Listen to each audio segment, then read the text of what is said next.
We're live. Got it. Tip, Woohoo. thanks. First of all, should I be calling you Tip? Is that Yes. how Yeah, you're that's my okay? name. Okay, cool. Tip. Thanks for doing this. I'm super excited. I'm a massive fan of your work, and the most recent, or perhaps not the most recent now, because did you just drop something new like today? No, it's tomorrow. Oh, So tomorrow. Okay. yeah, yeah, Then yeah. Resistance, what was the title of it? The Great The Great Resistance. Resistance. Yeah. Yeah, that was so good. So after that, I was just like, I got to stop messing around and get you on the show for a discussion. So thank you. Amazing. No, thanks so much. Thanks for watching it. And like, I have so much fun making it as well. So it's so cool to see people say like, love it, keep doing it and stuff. So it's just like, yes. Yeah, it's always good to have your work appreciated for sure. Did we met at Yeah. Sailors during the last Miami conference, right? That, Yeah. Yep. that was Yep. the first time, I think. Yeah. Um, Yes. yeah, well, why don't we start? I mean, I have a ton of stuff to ask you about and just talk generally about what you're doing. But I mean, how, to the extent you're willing to share it, what's your background and how did you get into making Bitcoin rap videos and posting them on the internet? Yeah. So, long story short is I started off on TikTok and my background is actually was in venture capital. So I started making TikTok videos because I wanted to find founders to invest in. And it started off as a startup TikTok. And then eventually over time, as I was learning more about Bitcoin, I'm like, I need to share this message right now. Like, this is way more important than what I was doing. And so it evolved from there. But yeah, prior to being orange pilled, I was very much in the traditional finance world, and I had a political upbringing as well. So it was very antithesis of Bitcoin. But my background, I think a lot of people find it interesting to learn.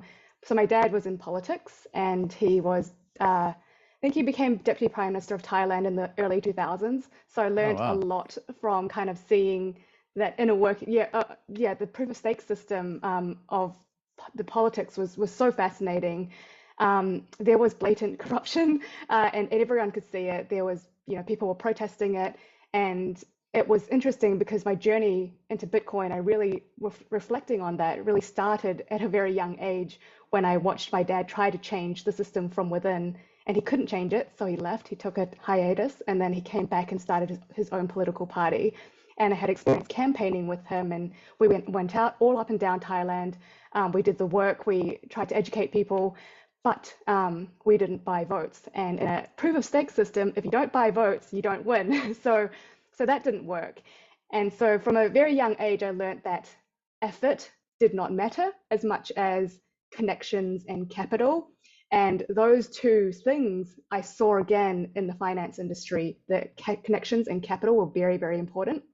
So I started off my career as an equities analyst and a fund manager investing in public equities for a sovereign wealth fund, and later joined a venture capital firm and invested in private equity. And what I saw, again, this was kind of, I've heard about Bitcoin, but I didn't know what problem it was trying to solve. But the problem that I was seeing was that everything was centralizing because a large amount of the funds that we were fundraising from came from large institutions and government fund, and they were directly receiving money from the money spigot essentially. And so those investors of investors, the LPs, they were the ones kind of making rules on how the capital can be allocated and what the restrictions were. So it incentivized people who want to keep getting access to that capital to virtue signal a little bit as well.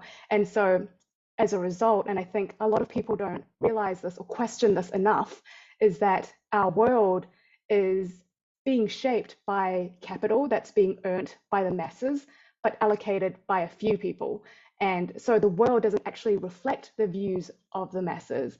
And so Mm, this is kind of okay, I'm starting to understand Bitcoin now. And that is one of the reasons why I'm bullish on Bitcoin, is because the average Joe can now hold their wealth by holding onto their Bitcoin and allocating their hard earned stored energy themselves without having to have their pension fund handed over to a fund manager who hands it over to Silicon Valley to take a 2 and 20 clip and then speculate on mm. their friend's crypto scam in order to grow their wealth. That's just how the world works right now. And so Bitcoin removes all of that. And when it finally clicked for me with Bitcoin, after understanding kind of the self-custody aspect of it, understanding how the world actually worked and how unfair and the Cantillon effect, that was when it was like, wow, I have to quit my job and focus full time on Bitcoin, because this is the answer I've been looking for my whole life in terms of the politics aspect, in terms of the finance aspect.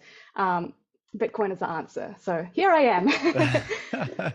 Like so many of us, Bitcoin is the answer we've been looking for our whole life. It's so true. Tip one, Yeah. I got a bunch of follow-ups, but before we go on, are you using your AirPods for speakers and for mics? It's getting like every now and then Yes. Is it working? it's kind of grainy every now and then. So I didn't know if there was anything Oh, like kind of distorted every now and then. I am. Let me check again. Audio. It is headsets, but I do have another mic if you want me to. I can try changing it to another mic.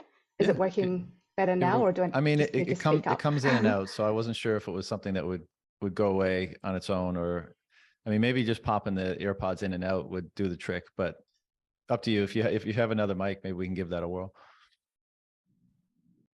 Okay. Testing. Is that better? This is I another think mic. I think it is. Yeah, Okay. Cool. perfect. Um, Nice. Yeah, it's such a good point. The one that you made about, how most of the people earn the capital and then a very small group of people allocate it because, and so the world that we see is the world based on and predicated on the values of the people that allocate the capital by and large, right? And so that seems like a lot of people wouldn't really consider that very deeply, but it's very important because you consider the types of values and principles that drive people to different forms of behavior. And so what are the values and principles that motivate and drive the people that want to be at the top of that pyramid or next to the spigot or in charge and in control of everyone else? Now, even if some of them, very few people think they're so-called evil, but, you have things like, runaway egos or, big egos or arrogance or hubris and those sorts of character traits, let's say, and the values that are associated with them tend Mm. to accumulate and concentrate in that, like at the top of the political and financial apparatus.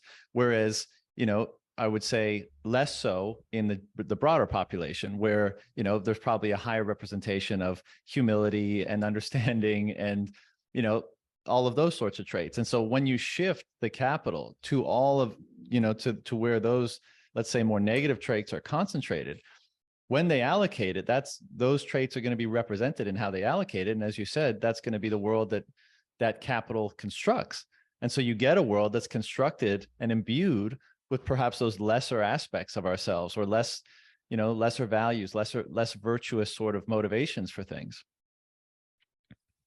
And sometimes it's very shallow as well, because you tend to put your energy towards like a goal that you have, and generally these roles, there are metrics that you're kind of restricted by. And so if your metric was, I want to increase my return so I can raise a larger fund, it doesn't get much deeper beyond that of let's invest in these companies because they can give us a large return. There's no question of how is this capital going to affect the world that we're going to build.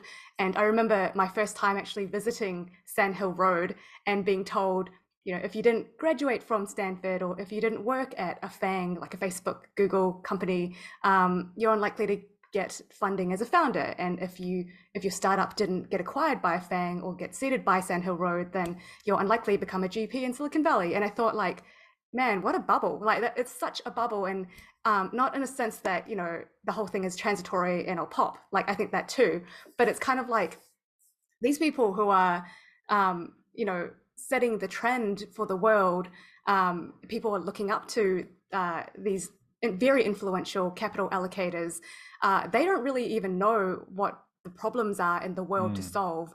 And the goal really is to have a kind of a dick measuring contest of who can raise the largest fund and all of that. So like it's dangerous because it's the trend that, I was in a VC in Australia and we were looking up to these Sand Hill Road guys, like, what are they doing?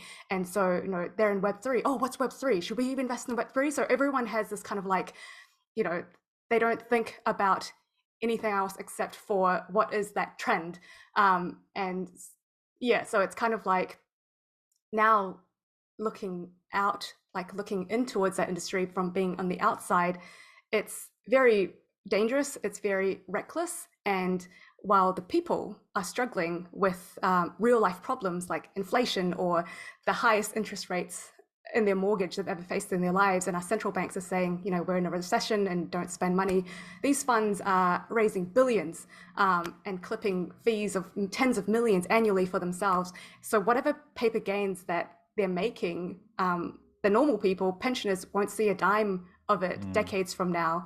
And it's this Cantillon effect playing out right before our eyes. And it's kind of like, yeah, I guess, yeah, to your point, that the bigger picture of the world being shaped through their eyes, there is nothing much bigger being shaped through their eyes except for, let's raise a bigger fund. How can we keep raising bigger funds? And so it gets dangerous there. Yeah. And I think it ends up just being so extractive, you know, like it perverts the, you know, the whole the natural process of investing, let's say. And of course, because it's nestled within the fiat system, and they're kind of understandably taking advantage of the advantages that they have by virtue of their position and their contacts and who they know and their access to capital and all those things. And then, but because of that, because those are the incentives that are driving their behavior, that extractiveness, or they exacerbate, or they're able to be far more extractive than they otherwise would. And as you say, I think they're still funding companies that people clearly value. Now, the question, like, you know, there is an interesting question: how will our values change in a different system? To what degree does the system and the culture and all those things which manifest within it, how do they inculcate in us a set of values that then they kind of extract from or leech off of, you know, and how would they be different in different system? And I think kind of the emerging culture around Bitcoin is giving us a glimpse into that, which is super cool. But yeah, I agree. I mean, they seem very almost parasitical at this point. And to your observation about the bubble or the echo chamber that they're in, and I mean, look at I'm sure you saw the Sequoia messages around the FTX and SBF stuff, right? And just how they were talking about him and all that kind of stuff. I mean, it really seems like a weird industry, and that it's much more about, I don't know, perception and, you know, who got the stamp of approval from whom. And, you know, It's the virtue signaling. Yeah, exactly. And there's not much you can picture. identify it. What's that? Yeah, but you can definitely see it and identify it when you, like, the whole kind of Forbes 30 under 30, all that whole world of who's validating who, and it's all, you know, you pay for it, you know. In my next song that I'm dropping, it is about that world, and it's kind of like, when money talks, you can pay for the shill, pay for the clout, pay for the thrill. That's part of the lyrics. And it's, yeah, absolutely, you can pay, SBF can pay for someone to write a headline about him saying he failed to save the world, or he failed to do this. And it's just like, of course you can distort reality and perspective if you have money to pay for it. It's just money talks, and it's toxic. That's the real toxicity. Okay, let's go back for 1 second, because it's super interesting that your dad was the deputy prime minister of Thailand. So are you Thai? Like, Yes. Yeah, I am. What was it like? I mean, banging around with him on the political scene in Thailand at a young age? I was young, so I So kind of took it for remember granted. too much. Yeah. Yeah, absolutely. But it was interesting because he was trying to do something very different, which was try to be amongst the scene and the people. So there was this kind of big scandal where the clubs were kind of open at all hours, and there were underage drinking and underage kids and all these things. And so he actually went down himself to see what was going on, because back then politicians didn't get their hands dirty. They just yelled out instructions from the top. There was a lot of bribing the policemen to kind of like, and the politicians to not look a certain way. And so my dad was like, no, this is my job, I'm going to see what's happening. And so he really tried to crack down on the underage kids going to pubs and clubs. And so that gained him a lot of favor with with the parents. Like they were like, thank God someone's actually doing something about this.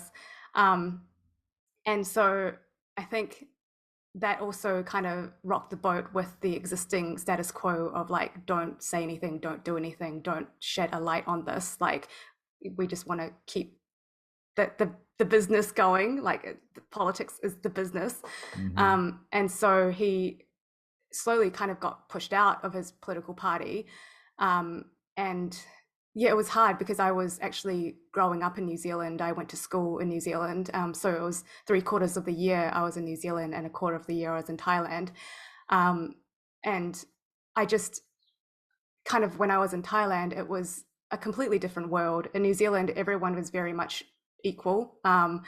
Like there was not a huge wealth gap. And in Thailand, it was very much like you get very, very poor people with very, very rich people. And so it was, as a kid, you're exposed to so many kind of like that whole spectrum of what the world looks like. But yeah, being in politics in Thailand is very much like being a celebrity in Thailand, because you have the power. Like politics is power. And so wherever we went, there were cameras, there were special treatments, there were people coming into our lives that would disappear if we didn't have the power anymore. So as a kid, I remember people, you know, coming into my life and was very much like, I trusted them. I trusted a lot of people, and that was how I learned the hard way. It was almost learning from shitcoinery of like, never trust people because all they want is the power. And so I just remember learning about that. And as I grew up, it was kind of like, how do I escape from all of this? And I thought that investing finance capital was the way to change the world, and not politics, because in politics it's just too toxic. But then I was wrong as well, because fiat is very similar to fiat. Fiat finance is very similar to fiat politics. Right. Do you have any particular thoughts, like in current day, around what's, you know, going on in Thailand politically or with the monarchy or anything like that? Or are you pretty distant from it at this point? I'm pretty distant from it because I just don't have any interest in kind of keeping up with the politics side of it, but I have more interest in seeing what's happening with Bitcoin in Thailand, just because it's kind of like, well, we know we can't change the old system, like why bother? Why not try to educate the people from the ground up? And I'm very bullish with about Bitcoin in Thailand right now, because I don't know if you know the history of Thailand's kind of currency, but it went through a currency crisis in the late 90s, which led to that Asian financial crisis. But it's interesting, actually. It's kind of like another lesson of central banking manipulation. So the TLDR is in the early 90s, when the US lowered their interest rates to like 2%, investors were looking for yield. So at that time, Thailand was growing like 8% year on year. So there was this huge influx of foreign capital, and demand for the Thai baht went up. And so the people in the banks were taking on more risky investments and kind of arbitraging the difference between low interest rates in the US, taking out debt, US denominated debt, and investing in Thailand. And then when the US started hiking their rates again, that strategy no longer worked. So the capital left Thailand. And so everyone was like, oh gosh, like, you know, Thai baht is now weakening. How do we pay back the US dollar denominated debt? So a lot of people defaulted, and that kind of caused this ripple effect of the Asian financial crisis. And then the IMF came in and tried to help with really extortionate loans. And then the people, you can Google this, like Thailand, IMF 1997, you'll see a big protest of Thai people saying, get out of a country, IMF. Like people just did not trust the IMF back then as well. Sure. And so it was just like another example of how central banking manipulation can distort price signals and screw up everyone. But it's that meant that we learned at a very early, you know, like a couple of decades ago, not to trust the central banks, not to trust the Western kind of financial system, and to actually build a very strong independent financial system. And I think a great catalyst this year is that the government actually legalized cannabis in Thailand. And it's interesting because cannabis and Bitcoin do go hand in hand. There's a lot. They're both grassroots movements, and it kind of both give people the power. The power back to the people who can kind of see beyond the propaganda. And so a lot of cannabis dispensaries are now accepting Bitcoin and accepting Lightning. And so it's kind of interesting to see how that movement has also accelerated the Bitcoin movement in Thailand. And just thinking about how and when Thailand will adopt Bitcoin, it's always been such a huge peer-to-peer cash economy for a very long time now. And you go to the markets and you pay with cash. And Thailand's been very quick to adopt QR codes, such as like prompt pay and line pay. So if people don't need to understand the infrastructure of Lightning and they know how to use QR codes, it's very easy for them to adopt Bitcoin. And generally, with everything that's happened politically, Thai people are very vocal about keeping their freedom. They're very distrusting of the government. They've been burnt by the West. So in their experience, and they're very smart and well positioned to adopt Bitcoin. So I'm very bullish in that aspect, not so much the monarchy politics aspect, but the people adopting Bitcoin aspect. Right. Yeah. Proper thing. Thailand's always kind of, or not always, but is it not one of the kind of, at least in Asia, one of the hotspots for Bitcoin? Like for a while, it's been, I think there's been quite a bit of, relatively speaking, local use. And there's, I know there's always a lot of foreign Bitcoiners kind of hiding out and living in Thailand as well. Is that accurate? Yeah, I think so. Thailand, in terms of Southeast Asia, is the most developed country. There's 70 million in terms of our population, mostly concentrated in Bangkok. But I think there's a strong group of Bitcoiners up in north in Chiang Mai as well. But yeah, it's usually a pretty relaxed country. So people go there and just kind of there's not that much restrictions, unlike Hong Kong or Singapore, but it's a lot more developed than kind of other neighboring countries. So I think Thailand's been a spot for people to kind of just do peer-to-peer trades and just not be hounded by authority and stuff. So yeah, it's a good spot. A little air to breathe. You say the TLDR on the Asian financial crisis and the bot crisis, let's say. It's just every time I hear it, I still can't believe we still exist in a world where a few people in a boardroom can determine the cost of capital, and that can undo the work of millions of people, billions, hundreds of billions of hours of work, whatever it is that went in thinking like, okay, this is the capital landscape. And then a few people in a boardroom can just be like, it's different now. And so much work can be undone, can be made uneconomical. And, that capital can be therefore destroyed just by the stroke of a pen. And then, as you say, like, obviously that's not only is it a tragedy that work is undone or destroyed, but then it creates such an instability, that capital has to rapidly go somewhere else to find a better home, to find where it is still economical. And just like, water flowing faster through the river, that creates more power, more damage, more turbulence. And it's a wonder it's held together at all, really. But it's just we're going to look back on it. It's going to be so ridiculous that the cost of capital globally was basically determined by like a handful of people, rather than, in real time determination based on, all the different capital held by and preferences of all the different people in the market, making choices from, moment to moment. And that one unsiloed network being able to generate a cost of capital in real time. It's a different universe, basically. Absolutely. Like I tweeted out, like you can't have, you can't ever be free in a world ruled by decree. You can't have free market that requires unmanipulable actions and price signals. And in a world where you've got state authorized money or A16Z authorized money, every person, every entity in that system is vulnerable to the central planning decisions of those central powers.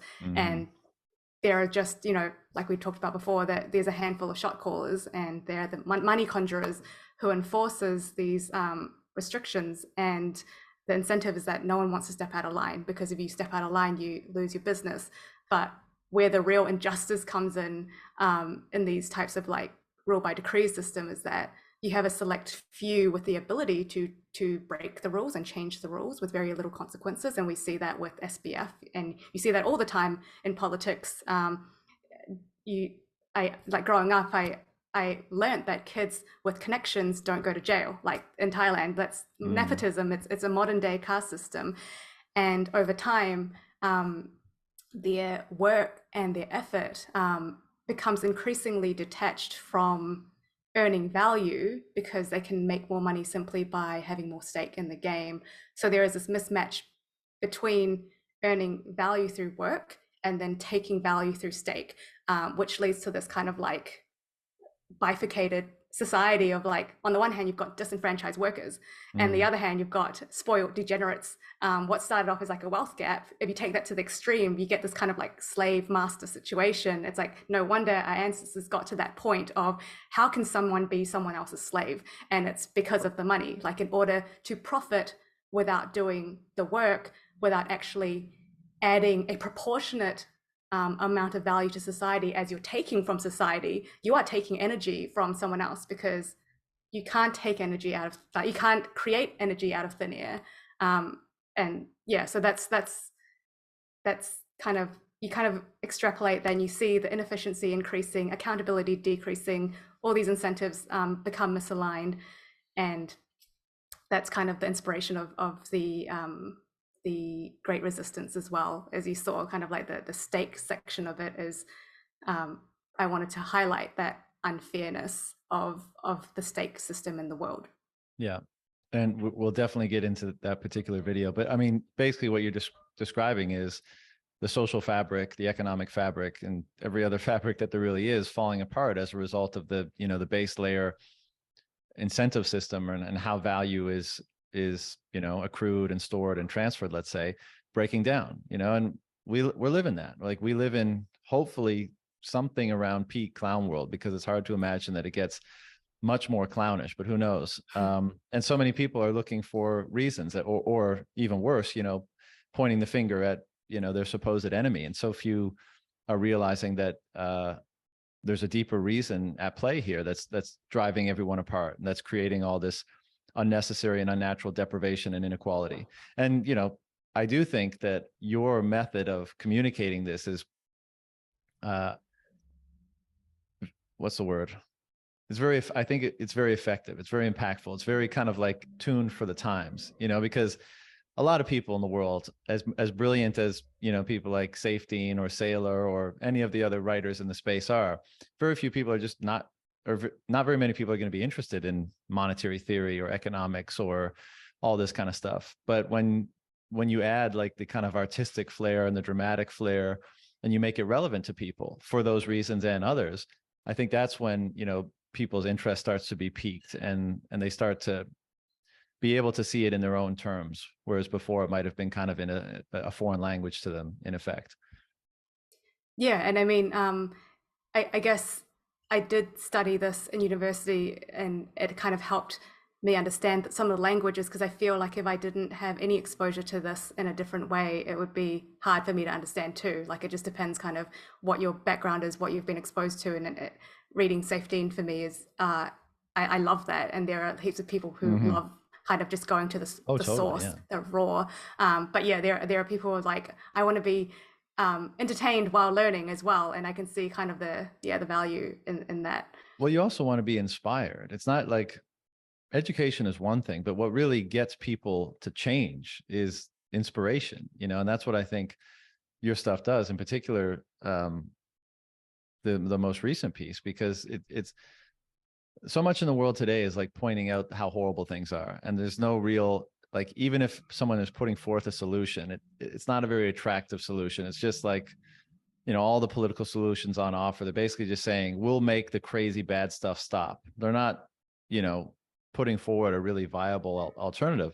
And Bitcoin is that, and we're all beginning to imagine what that can be. And then, of course, in your art, you're able to put that forward. You're not only able to point out the problem, but you're able to, you know, explicate why what this solution might generate. You know, what the attributes that the solution has might be able to foment and cultivate in terms of a culture and a life and a, you know, community and all that kind of stuff. Before we dig too far further into that stuff, when did you have that moment? You know, you said you studied finance and you're working in venture capital and stuff. When did you realize like that was bullshit too, basically? Well, I remember my kind of I had an orange pill moment early 2020. Before this, my partner has been in Bitcoin since we met, and he said that that was like the best year of his life. As 2013 was when he discovered Bitcoin when we first met. But Oh. it took me almost a decade to realize what, you know, the importance of Bitcoin. He's been very patient, and he's been slowly Wow. orange pilling me along the way. But you know, as with every Bitcoiner, it's been a journey. So we weren't like initially like, you know, hardcore Bitcoiners. It's like, of course, we were trying to learn what the space was. We tried to learn about other cryptocurrencies and stuff. We got burnt and everything. So it's the same kind of process that everyone went through, and it took us a while to get here. But start of 2020 was when I remember we were driving to his parents' house, and he said, "Hey, you should check out Alex Gladstein's video on Reason." And it was the human rights video. And that angle was a thing that made it all click for me, because it was the perspective shift of this is how Bitcoin solves problems around the world that I had been exposed to when I was in Thailand, but then slowly became more and more removed as I was in the venture capital world and the finance world making fiat. It was like I had forgotten that part of myself of there's this whole other world where people are struggling, and right now it's great for us because we're raising funds, but what about everyone else? And it was kind of like I felt like, what am I really doing? And it helped me kind of just stop and rethink, what is my purpose in life? Like, is it to make high net worths richer? Or is it something bigger than that? And remember the 6-year-old me who saw her dad in politics, remember all of that. Like, where did my ambition become different? And so it kind of helped me question, what is it that I really want to do? And appreciate the position that I was in. And so when I started understanding Bitcoin, I started trying to include Bitcoin more in my current line of work. So I was pitching, you know, investments in Bitcoin companies to my VC firm. Unfortunately, we had a very strict mandate of we can only invest in New Zealand and Australian companies, and there weren't that many kind of that Bitcoin companies that I was extremely excited about. And so I tried to kind of pull in some sort of loose connection. I pitched a company called Satoshi Energy, which was in the Bitcoin mining space. And it was so hard to convince the people in the room to take Bitcoin seriously. I remember writing an investment thesis about how Lightning Network will change the world. And the problem was that the financial system was broken. And one of the GPs was like, yeah, you're going to have to be more specific, you know, like how is the financial system broken? And like to them, it was not broken. It was working so well because we were raising billion-dollar funds. And so it was hard to be the only person in that room screaming about Bitcoin. I remember in the Slack chat, like people were just sharing articles about how Bitcoin's bad for energy, and calling me a spruiker, which is an Australian word for scammer. And it was just like, Wow. it was hard to be in that environment. And I was just like, if I'm not going to be appreciated here, I'm going to leave. And so I just, like, a couple of months later, it was just like, yeah, I'm sorry guys, I'm leaving. And it was hard because a year before I had just raised a New Zealand fund, and I did that effort kind of together with another partner, and she was away on maternity leave. So it was really my effort to raise this whole fund, $16 million fund by myself, came to New Zealand, tried to invest in New Zealand founders. And so it was hard to walk away from all of that, and walk away from the equity that I had in the business, the potential upside, all of that. It was not worth it for me. Waking up every day feeling that this is not what I want to do with my life. And so it was a culmination of that. And so here I am. Well, good for you. A lot of people probably find themselves in a similar situation, and it takes a lot of courage and clarity on your convictions to make a move like that. And in the face of, you know, giving up so much that you had spent so much of your life working towards, you know, but again, kudos, because I think I don't want to, I don't mean this to be judgmental, but I think it is important to act on what you think your principles and values are, regardless of kind of what the sacrifices that need to be made in order to do that are. And in I think one of the characteristics of fiat world is that so few people are willing to do that. So many people are addicted to the excuse me, the status or the gains or the comfort or the security and all that stuff. And you could say that they're not sufficiently motivated by, you know, a notion of right or wrong or a viable solution or, you know, adherence to certain values or principles, and therefore they don't do that. And I would say that's definitely part of it. But, you know, the incentives of the fiat system can be so gripping, depending on where in the system you're placed, where in the hierarchy you're placed. And those incentives can be so strong that most people don't feel like ignoring them. And so, you know, good for you for making that choice. What was the immediate aftermath of that? Well, like, did you know that you were gonna make Bitcoin rap videos, or were you just like, all right, I'm gonna take some time and think about things and then regroup? I was actually making the TikTok videos while I was still at work. So I had started kind of with the startup videos, and then it moved towards more Bitcoin, and I was already doing that. And did your colleagues see them? They did. Some of them thought it was cool, but some of them was like, "How is this related to your work? You know, like, what are you doing? What are you doing with your time?" And I was sharing like, look at how many people are interested. Like, this is, you know, helping. And then they're like, "So what?" And it was just like, okay, if you're not going to appreciate it, I'm going to go elsewhere. And so, yeah. Fuck you, fuck you, fuck you. You're cool. Fuck you. I'm out. Yeah, exactly. But I mean, like, to your point before of like, you have to give up so much. I actually don't think I gave up a lot in terms of fiat currency, in the fiat world, but I think the real wealth and the real status and the real reputation is being built in the Bitcoin world.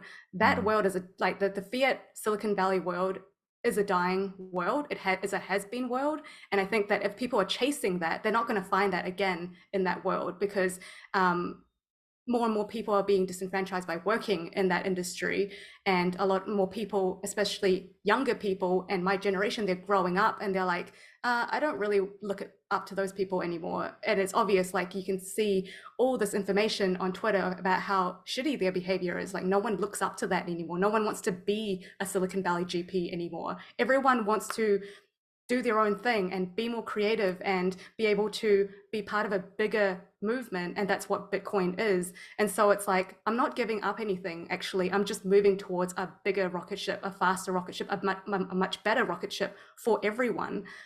So I feel like it's a selfish decision, not a selfless one. I'm sure you told them when you left that your star will continue to rise and have a nice life.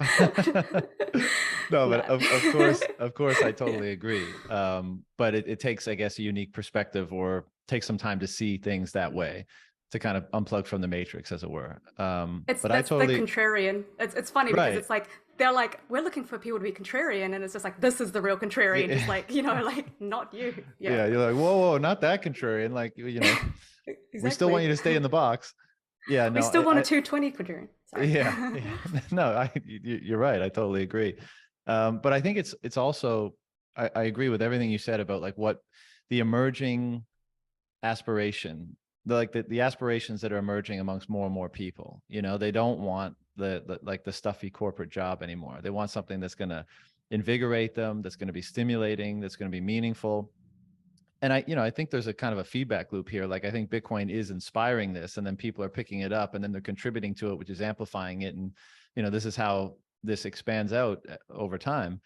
But it does seem to be the case that Bitcoin seems to represent, like, and I won't, you know, nail on this too much because I talk about it all the time, but it does seem that Bitcoin has certain principles kind of imbued within it. And I think that people are starting to notice and see that, like, oh, I can actually express and act out what I believe to be right and good, like in my heart of hearts or in my mind, like honesty and integrity and, you know, fairness and all these things. This thing allows me to actually act those things out. And that makes me feel good because I think those things are right. And then, as you said, it's not only that it like allows it, but it rewards it, and more over time. So now, this is the whole idea of incentivizing the best about us rather than incentivizing the worst within us, let's say, or the best within us versus the worst within us. And I think that's true. And I think it's awesome that people are starting to recognize that. And then, the question just becomes, well, what do I want to do? Like, how do I want to contribute? What do I feel inspired to express or create in this domain? And it's amazing to see all the different answers to that question that people are coming up with. Yeah, definitely. And it's making me more ambitious as well in terms of I love creating the videos and the art, but I've always loved trying new things as well. And for me, the ambition isn't to be the best content creator. The ambition is to orange pill a billion people. And it's kind of like I can share with you what I'm up to. Sure. And I want to kind of go beyond just content creation, because I feel like with video and inspiring people and teaching people, that's fine, but wouldn't it be awesome if we did something that helps orange pill people in a way that's interactive and involves Bitcoin? And so we're working on something right now, and yeah, I'm happy to share more. I can happy to talk more about it. Okay, so we've been thinking, my partner and I, what other mediums are there aside from the current stuff that exists today, and what mediums will be supercharged by Bitcoin, and how can we orange pill people in a way that's more like fun and interactive and empowers the audience to be part of the creation process as well, not just kind of passively consuming. And Saylor talks a lot about how digital energy will breathe life into cyberspace. And I grew up kind of living in this cyberspace, living in online worlds. The first online world that I was exposed to was Neopets. I'm not sure if you remember Neopets or was part of that, but like my partner and I, James, he mainly grew up kind of playing multiplayer, like gaming worlds. And so right now we're seeing an increase in modifications or modding of games. And so we thought, like, Lightning can be a mod in an existing game. And we thought, like, what if, if you can earn sats via Lightning natively doing real work in cyberspace, it will change the nature of how we live and work.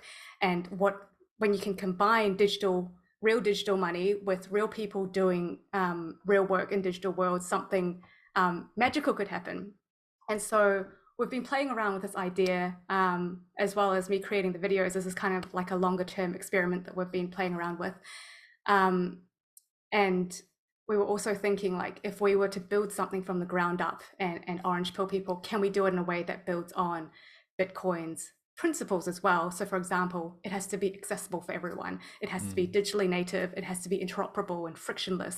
And it has to enable people to shape their world with sats. So we found this gaming engine that allows us to spin up a private server, which we can self-host, and so we can keep our interactions and our data completely local. And it spins up this kind of like a remote island where anyone in the world can come by and come and hang out with us, essentially. And it's actually an existing game called Rust, but we are using it a completely different way, using it as more of a testing ground, like an MVP, to play around with how sats can integrate with the game and how it can change interactions and kind of change how people interact with each other in a novel way.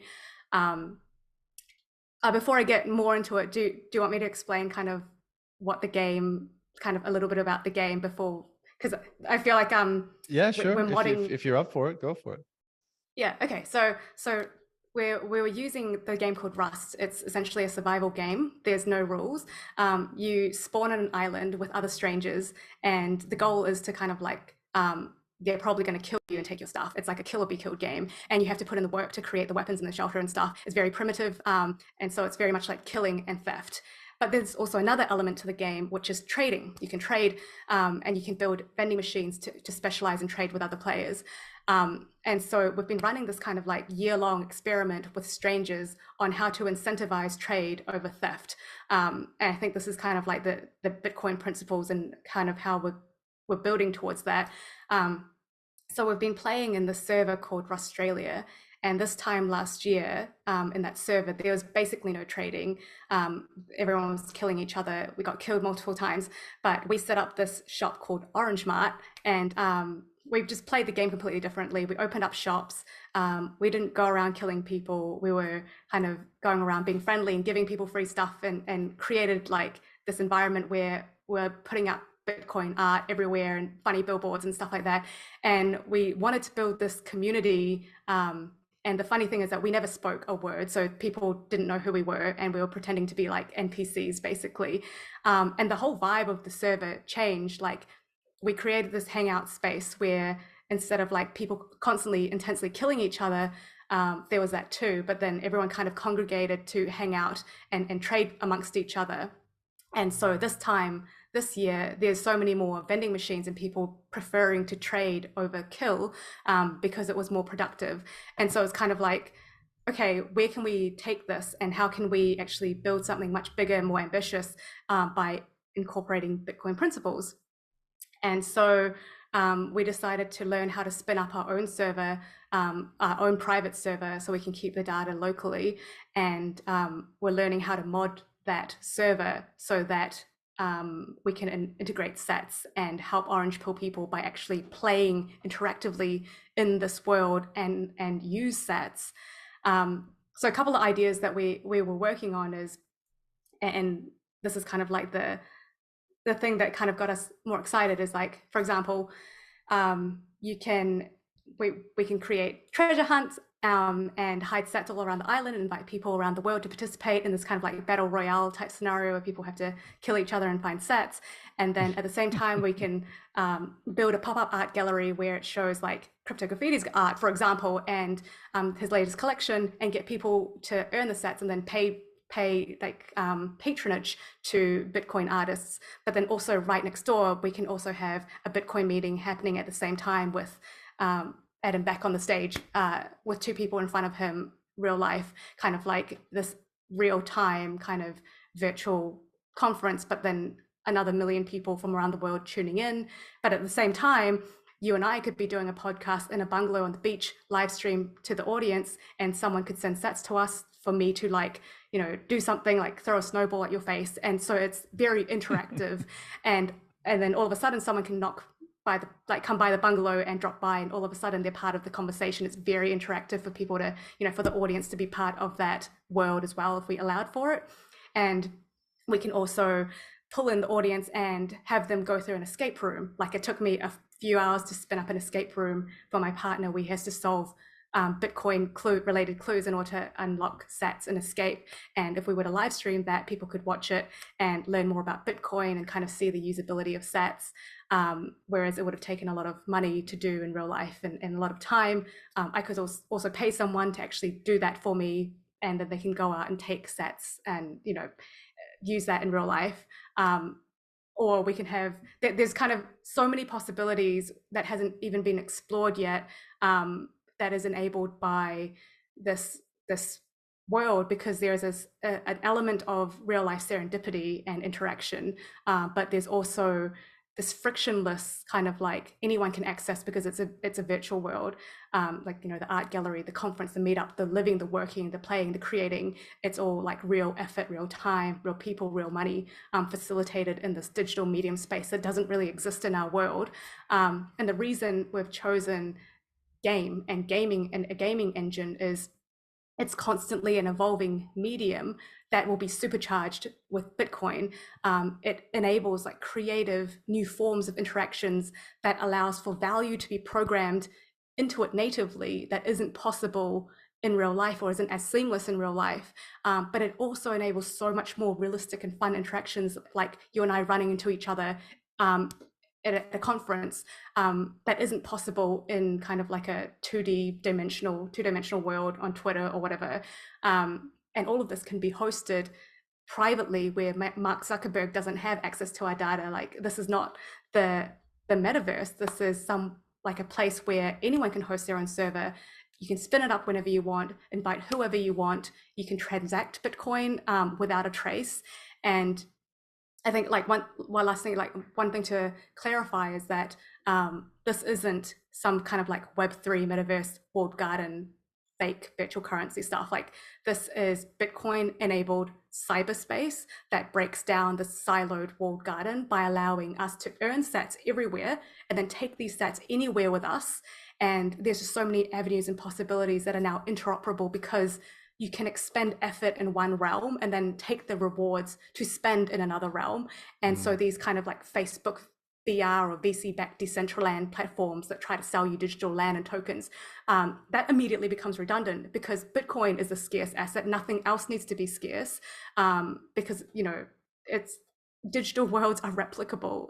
It doesn't need to be scarce. It just needs to function and it just needs to be private and facilitate new types of interactions. So that's kind of like the next thing that we're excited about to help with orange pilling people, and more content can be created from that too. Sorry, Wow. that's a rant. Yeah, that was good. So would this involve you guys building this like a game out and then integrating, you know, sats or lightning functionality? Is that kind of the idea? Would you compete on the environment sort of aspect of things and what kind of environment and elements you're able to include? Absolutely. So the awesome thing is that like we're not building this as from ground up. This already exists. We're not interested in kind of building a whole business out of building the game. It's more we are wanting to showcase the latest ability, like kind of showcase what sats can do in this world by using a lot of imagination, using the modding functionality. We're not developers, and so we might ask for help or whatever, but it's kind of we wanted to try out new things in a world that allows for modding. Yeah, so I guess it'll be competitive in terms of the environment. Anyone can spin it up. You can spin up your own world and be like, come and join John's world. And you know, it just depends on where people want to hang out. But out of all the existing possible games and all the possible existing gaming engines, we found that this one is so basic that it allows us to be more creative. Nothing else out there meets that requirement. So that's why we kind of landed on Rust specifically and just kind of building up from there. And will you, because, you know, certain companies in the space are starting to make it easier to perform that like lightning or sats integration. Will you be using like a Breeze, a Zebedee, some other service to help marry those two, or? Yeah, that's part of it. Like, right? So all these products are out there, and some people don't even know they exist or don't know how to use them. It's like, can we create use cases where we are using these services? For example, LightSats is doing voucher tipping, so I can use that service to hide voucher codes all around the island, for example, and then they're like, oh, what LightSats, what's this? And so it gets them to use Bitcoin products in ways that they never would have used in their own normal lives. And so it's kind of like, this is such an awesome way to expose Bitcoin products to the wider community. We can facilitate that. There's so many things that we can help facilitate.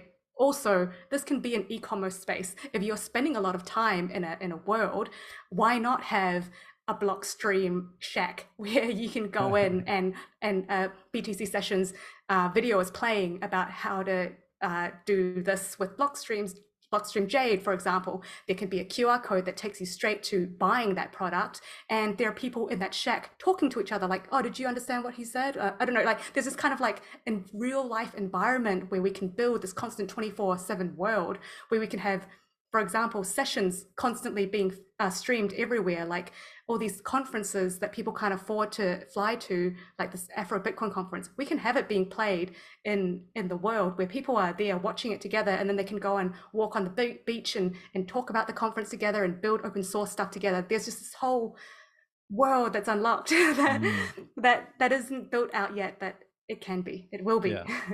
I mean, I was 2 hours before this call, I was speaking with Gigi, and, you know, he's been very much talking a lot about lately about the value enabled web, as he calls it. And we were just kind of, you know, imagining and blowing our own minds with all the different possibilities of when you actually, when you do that, when the web is infused with this value layer, when it's made more real, when the possibilities are expanded, when the incentives are more motivating or more properly aligned, let's say, like what kind of possibilities emerge. And it's like, we really can't imagine them. Like we can imagine these relatively simple ones, like in-game purchases and actions and, you know, all the things you just mentioned. But I think it's going to be so transformative to our so-called digital lives or digital, you know, experiences that, you know, we can't really, we can't imagine too far into the future on this, because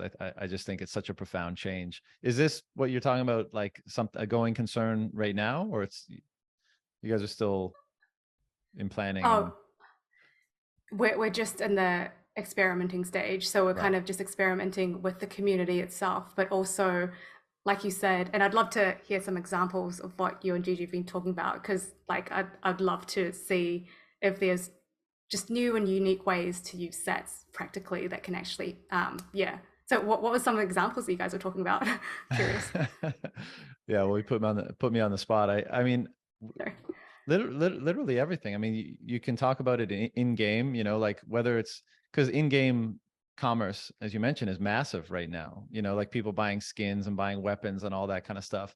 And as you say, I mean, to be able to have those transactions be denominated in a currency that you can move from game to game, from place to place, I mean, how much more sticky and compelling does that make the game, you know? And from the gaming company's perspective, how much more time, you know, and more engagement does that foster for you? Probably a lot, because you've just dramatically increased the value of the game. The same is true for content consumption, content creation, rewarding content creators, you know, in ways that are basically frictionless, not in the ways we currently you know, like paywalls and all that garbage. Like you know, basically, you know, the value enabled web, the kind of overarching thesis is that every action can at least have a value component. It doesn't necessarily have to, but the option you have for that just opens up so many possibilities for exchange and for commerce and for security and for the lack of need for identity and therefore privacy. Yeah. I mean, the options are literally endless. I mean, I think this is going to be, to your point and to your initial motivation, I think this will be what brings on the billions. You know, not everyone kind of realizing that they need, you know, they need to insulate themselves from inflation, or getting that, you know, this is the next step in monetary evolution and the fiat system is corrupt and broken. That's like a tiny cohort. But all of this stuff where people can work and play and consume and publish and create, all with a value layer or framework or component, which, you know, so value can both accrue to them and they can send value anywhere in the world in whatever way and to whomever they want to, anonymously. That's like, everyone can see the value in that. Yeah, and so I think there'll be an definitely. explosion of companies and services that take advantage of it.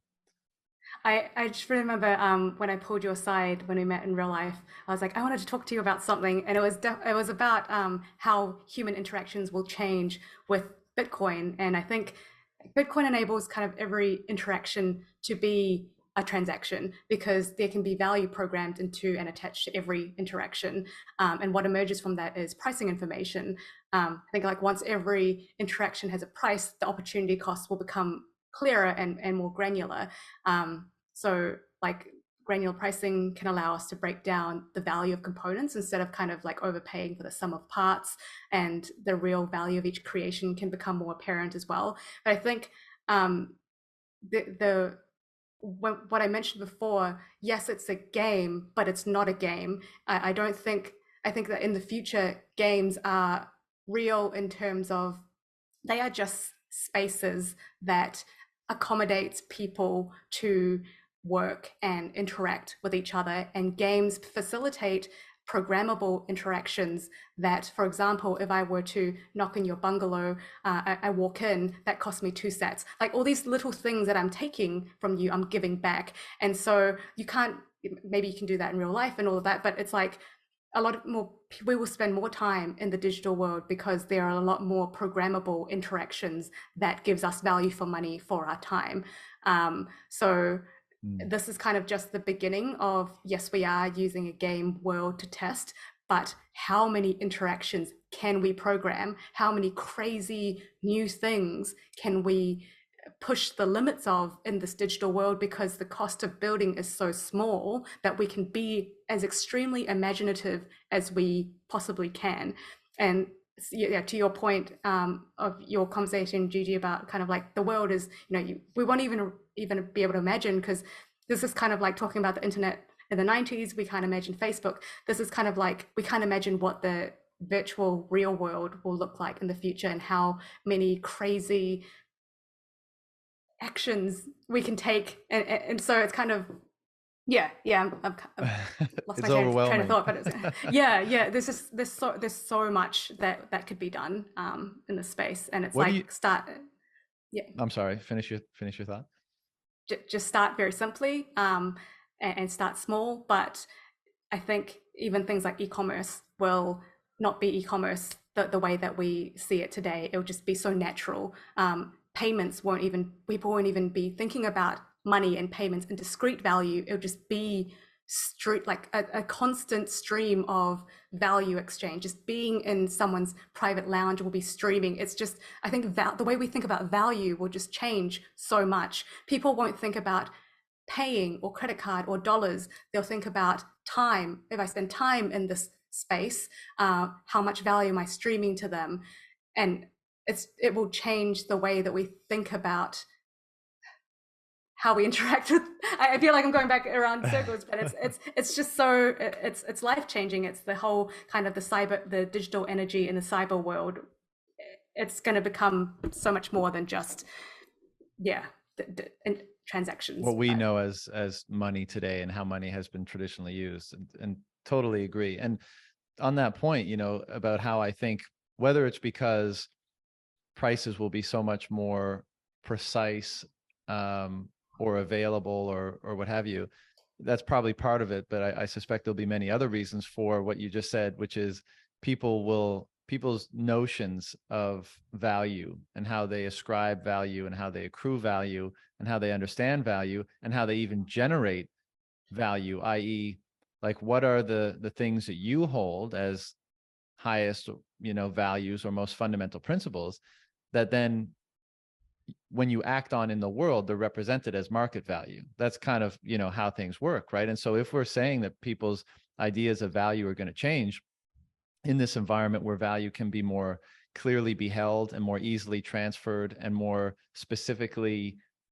delegated or sent or something like that, I do think that will transject back into us and be like, well, what is it? As you said, people may not be thinking about money as much, they might be thinking about time. And then that begs the question, well, how much time should I give to this thing? Well, how much value am I getting out of this thing? And what are, and it is that kind of constant feedback loop of people, this landscape, I think, helping people determine what really is most valuable to them, and it's just that flywheel, or that feedback cycle that ultimately, hopefully, I'm definitely a bit idealistic here, but gets people to really dig down on what is most valuable. And if you have any kind of and this is where perhaps I'm going out on a bit of a limb, but I think if you have any sort of faith in the goodness of people or humanity, perhaps the majority goodness than badness, let's say, I think if we're engaging in a process that's helping us refine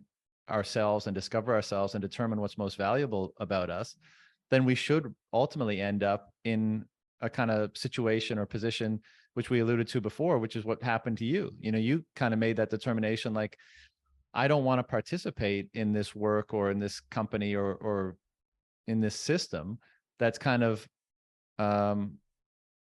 calling on the lesser aspects of myself. I want to engage in work that I'm able to express the higher values about myself, what I think is most important, what I think is most fundamental, what I think is most good. And if we're saying that this system is going to allow people to get greater clarity on that, then again, I mean, how much of a boon for, individuals and collectively as humanity is that going to be if we're more able, we have both the time and the capability and the resources and the data and the inclination to determine what is most valuable about ourselves and what is most valuable that we can contribute to the world. Like, it's hard to imagine that doesn't manifest like pretty sweet outcomes, pretty good outcomes. I think that that's that will happen to a certain segment of people, and it doesn't necessarily need to happen to everyone at the same time. When we start living in a world like that, and there are a few people who start to recognize that and go out and build their own things and kind of live in that world, what will happen is that it becomes extremely competitive, because we are building, for example, building open source, lower margins, allowing people, creators, to reap more gains as opposed to having it siphoned off to the leeches. That is that's an attractive user experience and value propositions for the creators and for the people consuming whatever product or goods and services. So, like, yes, there's the aspect of I want to do good for the world, but then there's also the aspect of, once you do good for the world, you're attracting more people because it becomes a space where you are able to just build without extracting too much value. People go where value is. And so the existing models that, that the fiat world model, it becomes less competitive because, platforms, for example, that are required to fundraise and have high returns that go off to the leeches, that becomes less sustainable. So it's like, we are going to win, not just because everyone realizes that they have to do good and be good and being good is good, but we're going to win because being good is a much more attractive and much more sustainable and much more viable business model, compared to the existing world that siphons the value between the content creator and content consumers. Like, we are removing that. And so when the world realizes that, they don't have to think about, I'm now going to be good, or make that decision. It's not a conscious decision. It's just Totally. like, I'm just going to do that because it makes sense. So I think that is the way that we're progressing, and you're not kind of like, wishful thinking. It's happening because it's a viable thing to do. Yeah, I think it will be unconscious or subconscious for a lot of people, because I mean, they're just going to be responding to those incentives, as you say. And Yeah. what's amazing here is that we're getting alignment between the incentive and what you might call good or virtuous or something like Yeah. that. And that's amazing, because we've never had that situation before. And in fact, in many cases, it might have been opposite. So, the fact that those things can be aligned, I agree. Most people won't even know it's happening, but they'll still be participating in it. You made a comment a few minutes ago where, because of all of this, because of how much more appealing the value enabled worlds and capacity to interact will be, people will probably spend more and more time in those environments, and they're likely to be digital because the possibilities in those environments are infinite, effectively. What do you make of, or kind of what's your opinion or your outlook on us, continuing the existing trend, of course, but if you're right, it's going to accelerate the trend of us spending more of our lives, or more of our attention, more of our awareness in digital landscapes rather than, in Meatspace. Do you have any particular thought or concern or excitement about that? I think if we look at what we're doing today, how many hours a day do you spend on Twitter already? And how kind of like isolated and one way and kind of sometimes almost just boring that is. And I feel like people crave interacting with people. And especially, for example, with Bitcoiners, we're not all physically together. There's lots of Bitcoiners all around the world that we want to hang out with. But, once in a blue moon, we go into a conference and meet up with each other. There is a space that's being built that allows us all to be together anytime we want, 24/7. And that's why it's kind of like, that world isn't a game. It can be, for example, a company. Imagine the Swan company running a whole island where they're just working and constantly living and being productive in that space. It allows us to build these relationships and work together and riff off ideas. And you and Gigi don't have to organize a Zoom call. You can just like pop by and see if he's here or if he's away. And, just there's more serendipitous moments that happens like you're living next door in a same neighborhood. The citadel of Bitcoin, I think, is going to be, pockets in real life, the physical pockets, but also interconnected through the digital world. because there's just less barrier. And I think there is definitely space for both. There's the upside of real life of, you know, physically being present with your family and friends and kids, but that's your pocket, you know, like that's your life. But then there's also this other world that you can interact with all these other sorts of people around the world who, you know, it's just going to expand the human connection so much more, more than just two-dimensional interactions on Twitter. Like I think there's a gap for that. There's a room for that to be met. Yeah, absolutely. I totally agree. You know, I think if you just look at the trajectory of digital technologies, let's say starting with let's just start with the TV, you know, the screen is coming closer and closer to your face, and the time is getting more and more. And so it's not difficult to imagine that at some point in the future, especially with the type of, you know, opportunities that you just described, there's going to be a hell of a motivation for that, you know, that screen basically to be integrated and to us to spend a lot more time in that world. And the you know, the degree of, it'll be very compelling, as you said, because all those serendipitous activities and all those enriching value enabled activities and all the things that we already said that we can't really imagine, you know, like Ready Player One type of stuff, like when that's available, how compelling will the natural meat space world be? And, you know, it seems like a pretty safe bet that we're going to continue moving into digitally oriented or digitally experienced landscapes. And, you know, that seems almost inevitable, but I wonder, Yeah. you know, It's also like there's so many like I think with Ready Player One, that is like one world built by one guy, and it's almost like metaverse, Mark Zuckerberg type world, which I'm not right. excited about. I'm Yeah. excited about the internet being interoperable now through sats, because anyone can join any world, and it's all the same kind of, you know, the internet is now one world. It's kind of like the silos of each different things are falling down, and we're all connected. And that's why we're kind of thinking hard about, well, where do we want to start? And the reason we started off with this game in particular is it's because we can host our own server. So this is what I meant by how can we build from Bitcoin principles? Bitcoin principles is decentralized, like, you know, we can own our data, we can self-custody. So in this world, we can self-custody that whole world. All of our interactions, for example, if you and I were to talk in that world, it's located in my hard drive, in my own server that no one can spy on and listen to. And if the game kicked me out of using that game, I can still access it because it's mine. It's hosted on my server. So that's what I meant by like Bitcoin principles of I want to see more of that, more of building from the ground up. And interestingly, this game, it's a proof of work game where you can't just magically create stuff. You actually have to go and like mine and you know, chop wood to create an axe, and then to create like a house and all that stuff. So it takes time to build up things, and that's why you can actually pay people to do that.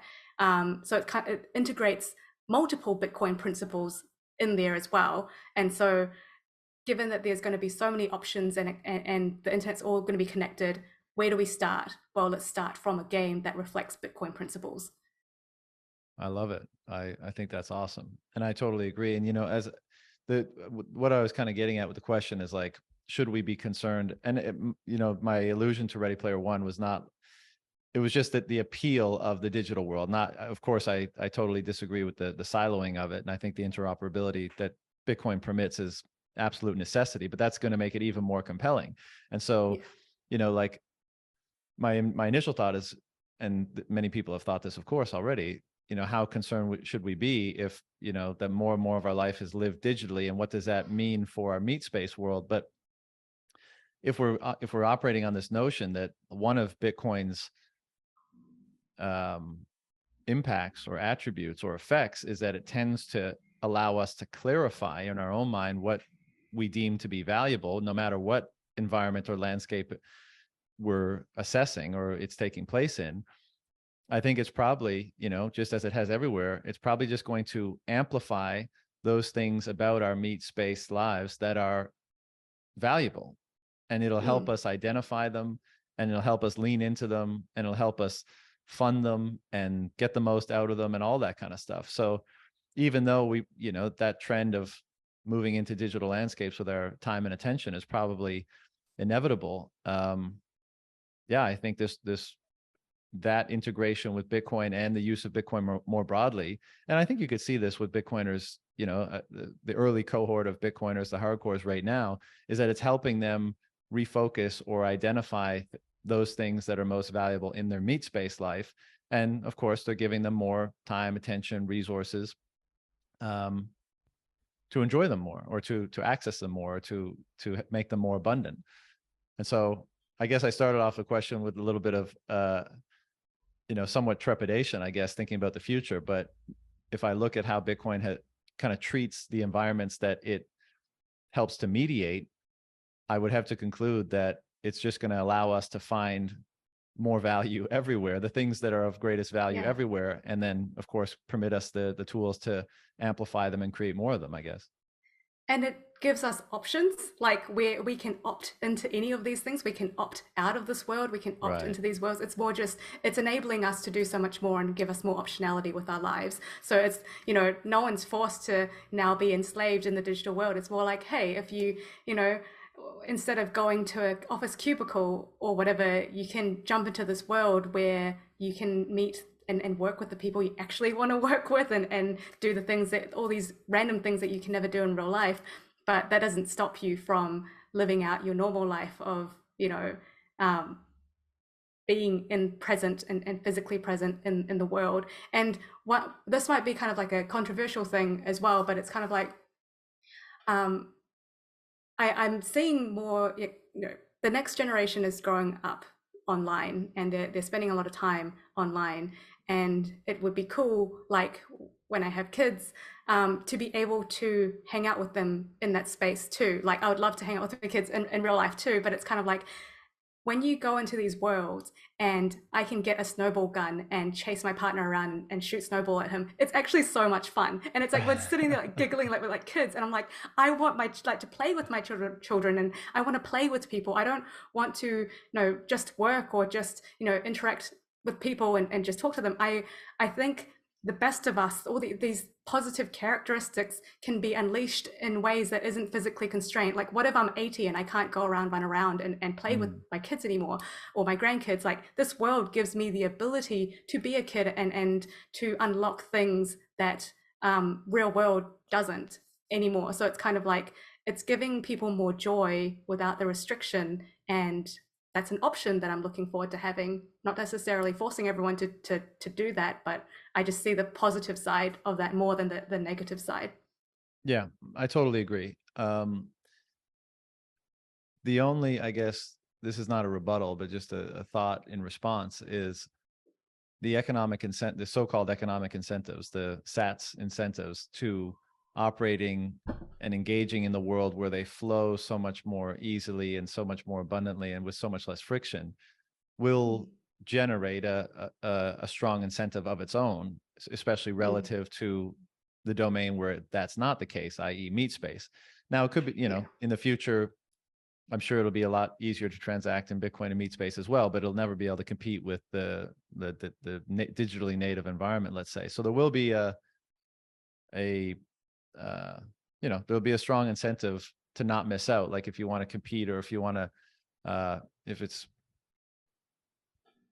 something to do with your career or something, or even just, if to maximize your earnings, let's say, maybe it's an environment that you end up choosing to opt into for that reason. But of course, I agree, it's still a choice, and I think there'll be ample benefits to be derived in both environments. Like I don't think, well, no, we both know that Bitcoin's benefits won't be exclusive to digital realms, even though it's a digitally native technology. Yeah, I can also imagine, like, if you're creating content, and you kind of see this in Twitch where people go around live streaming, like walking around the streets of Tokyo or whatever, the audience can participate by, for example, if you show the audience a QR code, a Bitcoin QR code, and say, hey, can you buy my lunch? And anyone can actually send that and buy you your lunch. Like that's awesome, real life, but also virtual interaction, kind of like a mix. But then in the virtual world, like being able to bring people not just to watch passively, but actually be part of that world, the audience will be like, oh yeah, I would rather, instead of spending my time watching Twitch in the sky, walking around in Tokyo, I'd rather be in this virtual world where I can actually interact with him and kind of like be almost like a different type of experience. And I think from an audience point of view, where do I want to spend my time? Do I want to spend my time passively consuming content, or do I want to spend my time actively participating in something? And there's going to be room for both, but I'm just thinking like more and more people are going to find interacting with people more addictive, and find less pleasure out of just simply watching someone live their life. They want to be part of that too. They want to be part of that live stream where they are part of the character in that world. And so it's like, I think there will be more of a shift towards being able to participate, and that will lead to more attention, more eyes, more sponsorships, more whatever into that world, and that will be the thing that pushes them away from the physical space towards the virtual space. That was just like a thought. I think the value enabled web will also, because the web is a dark place now, right? There's spam bots and there's all sorts of freaks and weirdos and all sorts of stuff you wouldn't want to encounter, nor have your children encounter. But I think the value enabled web will do a lot to clean a lot of that up. And perhaps for that very reason, people will be more comfortable interacting rather than just observing. Because right now, not that you'll have different opportunities, of course, as the technology develops. But as you say, a lot of people are just consumers of content. They're just kind of filling up their brain with stuff, and they don't interact. And there's multiple reasons for that. But I suspect one of them is that the internet is seemingly kind of a chaotic and dark place because it's kind of a lawless environment. And I think, the value enabled web brings a type of law to it, right? It's an economic law. It's a cost-based law. It's not not by decree, right? But it's just that if you want, you'll end up having a landscape that is erected and predicated on cost and on each action actually requiring a value judgment. And I think that will bring more judgment, bring more value to that landscape. And a lot of the stuff that's able to exist because there's no cost for pushing it out into the world and there's no penalty for pushing it out in the world will recede pretty dramatically, probably. Yeah. It's exciting. Yeah, it's very exciting. One maybe last point on this topic, but AR has been something that VCs have been talking about for ages, and everyone's been like, somewhat excited about, but it's never really taken off. But it's easy to imagine like all the fun you could have also with AR in a SATS denominated environment, right? Like just because that's kind of bridging the gap between Meatspace and the digital realms, and with the fun factor and the frictionless factor and the efficiency factor of SATS. It's just it's I can't wait till somebody kind of cracks that nut and we start playing around with it, because the stupid example that's popping in my head right now, but like, wouldn't it be fun if you could just like pay your a bill at whatever the shop that you were at, but when the bill is presented, and you have the right technology on, it's presented as like a monster that you get to shoot or something, and that's the payment. You just paid $10 for your sandwich, but you have the setting on that like all your invoices are monsters, and you get to walk around as a cowboy and shoot them with a gun that's just firing payments to the person. I know it's ridiculous, but it's just like chaotic. Imagine like you're walking down the street and this guy's like pew pew, like just like go crazy. Yeah, it's gonna take some. Awesome. There's gonna be a feeling out process with all this, of course. Like we'll probably get it wrong initially, and then we'll refine it and get it righter over time. But yeah, I'm sure it's gonna be exciting. All right, so nice. Back to the wrap stuff for a second, and we'll close it out soon. But like, what's your process? Because it's like, do you just sit down and scribble down the wrap, or like tell me about how you put these videos together? So I spent a lot of time just kind of figuring out what the message I want to go out there, because I feel like the message is the most important part, because that's going to be the thing that sticks with the people. What is the, like, people need to take more responsibility when they put messages out there. And I feel like there's a lot of things being created that just doesn't focus enough on what do you want people to learn? What is the takeaway? What is the thing that people should be thinking about right now. And so I think about that first, and then I dive into the research of like, okay, how can I expand that? How can I explain it better? So for example, with the time chain song, Bitcoin is Time, heavily inspired by Gigi's writing, but then kind of like connecting it with all these other kind of aspects of time. So do a lot of research into that, and write out the key points, and storyboarding it. I think another important part of the process is storyboarding, because you can write a song and have it not make sense. You can write a song and have it not linked together. But for me, I want the song to make sense in order. So it's like if you're listening to the first verse, then it leads to the second verse, then it leads to the third verse, you'd notice a theme in all of my songs is that it's a story. And it usually starts off with a problem or a challenge, or, you know, kind of what is it that's wrong. And then at the end, I always try to give people hope and spread the message of Bitcoin. So it's almost like pulling in people who doesn't necessarily think that it's about Bitcoin, and then telling a story and explaining how the solution is Bitcoin.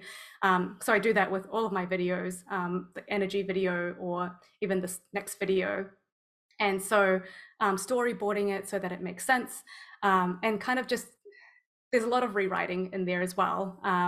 But for me, I always think I am taking someone's time in their day to watch this, so I need to respect their time.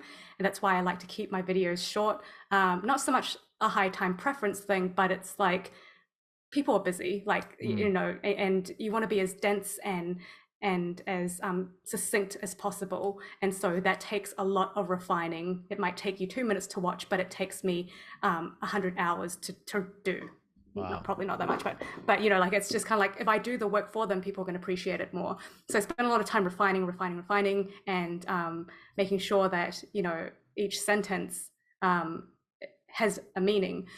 And the reason I chose rap is because I like to write poetry. I've been writing poetry since I was younger. I didn't think that it would eventuate to anything, but it kind of helped me think more about like storytelling and how to be creative in my messages.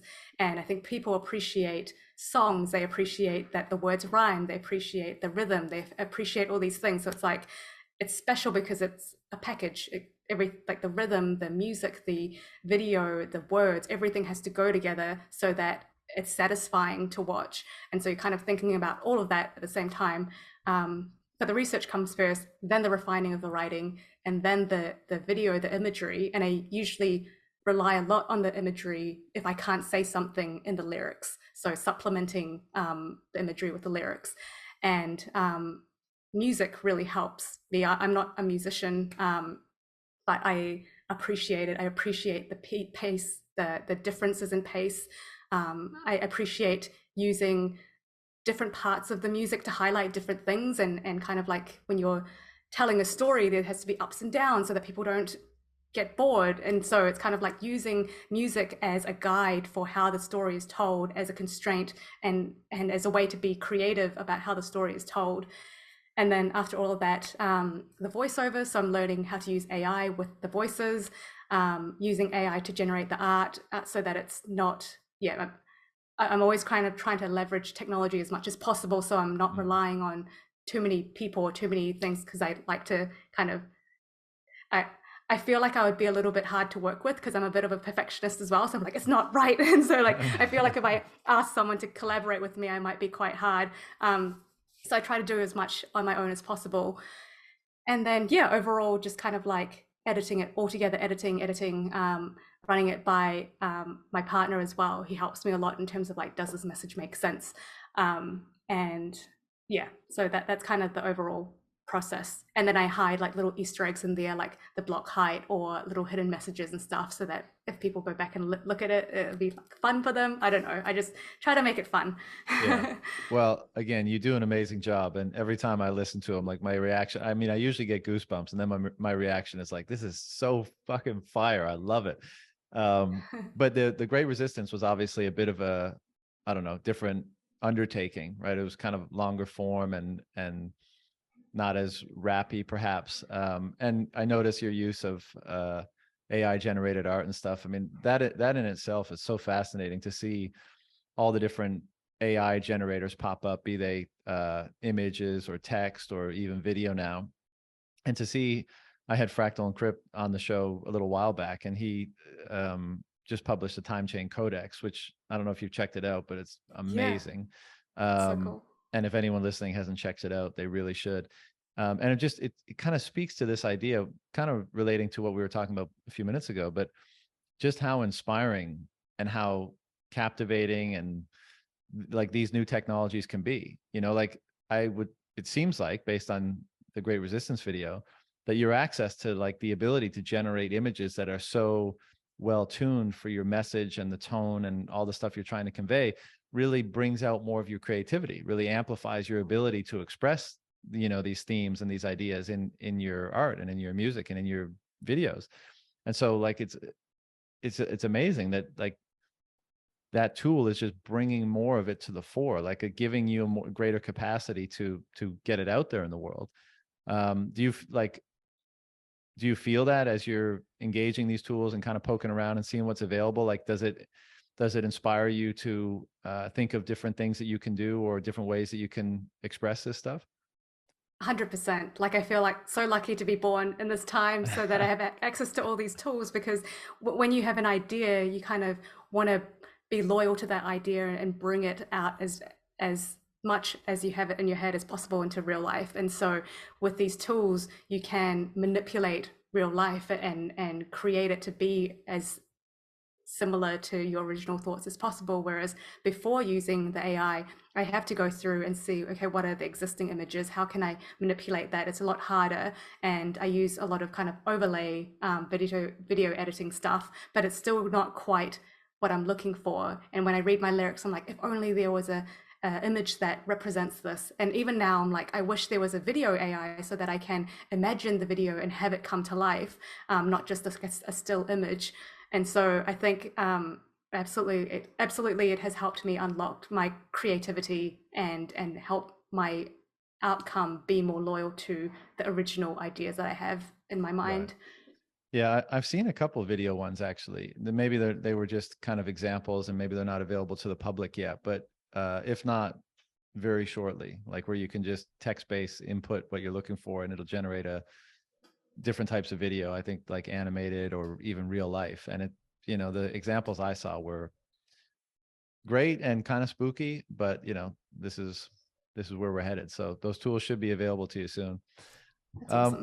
What do your like peers, friends, family, and stuff think about the stuff you produce? And I'll preface that by saying, like, I think a lot of us, well, and this is probably always the case, where like you're just you to all the people that you've grown up with and know. So like people might think it's cool, but you don't get like the same kind of reactions as you might from your audience online or whatever.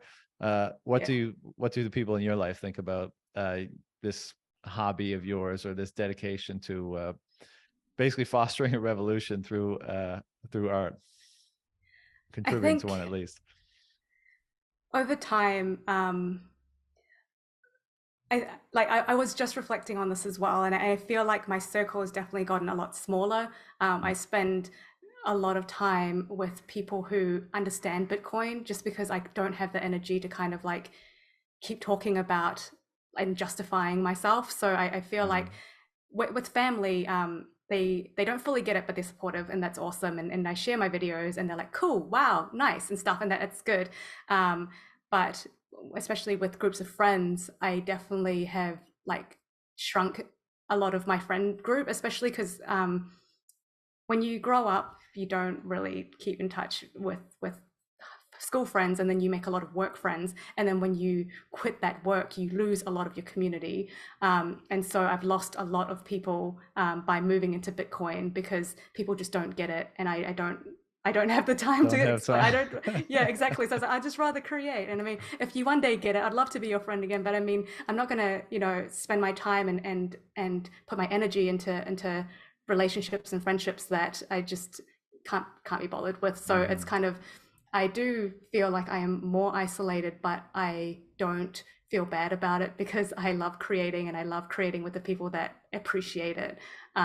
So yeah, I've shrunken my friend group massively, and I feel like that's okay. Yeah. I think many of us can probably relate, especially, perhaps exacerbated over the last 2 years. But it's also what makes it so, when people do get together at conferences and stuff, what makes it so kind of magical, because now you're just surrounded by people who do get it, and where you are aligned on so many things, and who probably very much appreciate and have consumed, your work. And then it's just like a big giant, like there's not enough time to hang out with everybody, because you just want to, it's, the connection is so easy. You're just like on the same wavelength, and away you go. Was Yeah. Miami your first conference, or had you been to others prior to that? It was my first conference, so Miami's my first one. Pacific Bitcoin was my second one, but I think you're right as well in terms of like the Bitcoiners. Actually, we organized a Bitcoin meetup in New Zealand mid this year, and we'd never met these Kiwi Bitcoiners before, but we kept in touch in Telegram and Twitter. And so seeing everyone in real life, it was like, whoa, these guys are awesome. Like that, you do have new friends actually. So yeah, so the Bitcoiner friends, absolutely. Like, we don't meet up in physically often, but when we do, it's awesome. And even making connections with Bitcoiners who are now, based in Thailand, for example, it's like it provides that filter level of like, if they understand Bitcoin, like I'm your friend, and if we're in the same country, let's meet up. It's like it's that values aligned thing, like where it's like it's actually easier now to make friends because you've got that filter. Yeah, I think there's an app. I don't know if it's out yet or not. If it's not, probably soon. I think it's called Orange Pill app. And I think that's kind of the point. Yeah. Like it's a way for, if you rock up in a city, if you're in Bangkok, if you're in New York, or wherever, you can just click and see what kind of Bitcoiners are around.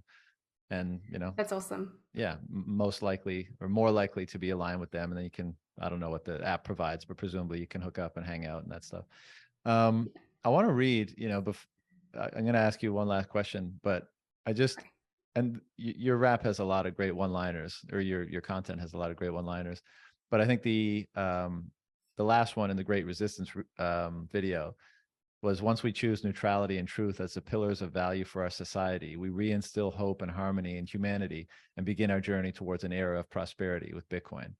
I mean, that's the shit that gives me the goosebumps. It's just so on point. And again, you marry it so well with all the different visual and auditory stuff that really gives it an emotive, packs an emotive punch. But yeah, I just wanted to read that because it was awesome. But do you have any, things you wanted to discuss or cover before we shut it down?